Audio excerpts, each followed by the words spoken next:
The Daily Code Snippet. What additional table elements assist with semantic markup? T-head, T-body, and T-foot. What is the purpose of the T-head? The T-head further identifies the first row as a header row. This helps with accessibility by differentiating the table header section from the body or main content.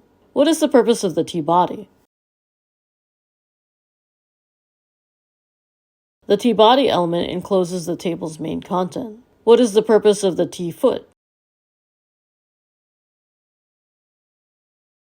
Any footer information would be in a T-foot element. This is ancillary information that puts the table data in context or may provide additional information to clarify the data presented.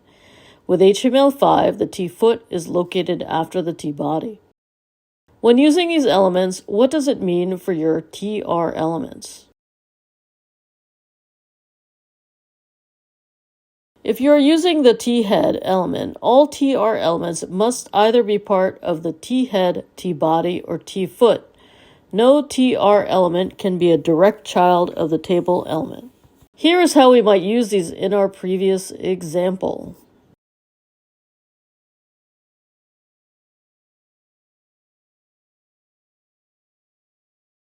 This code will display like this.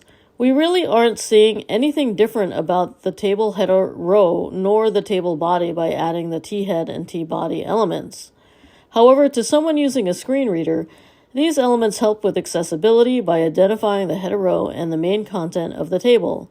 But we have added a T-foot with an additional note. Our T-foot contains a table data element that spans all 5 columns using the colspan attribute, and we use an embedded styling to make the typography display a little smaller.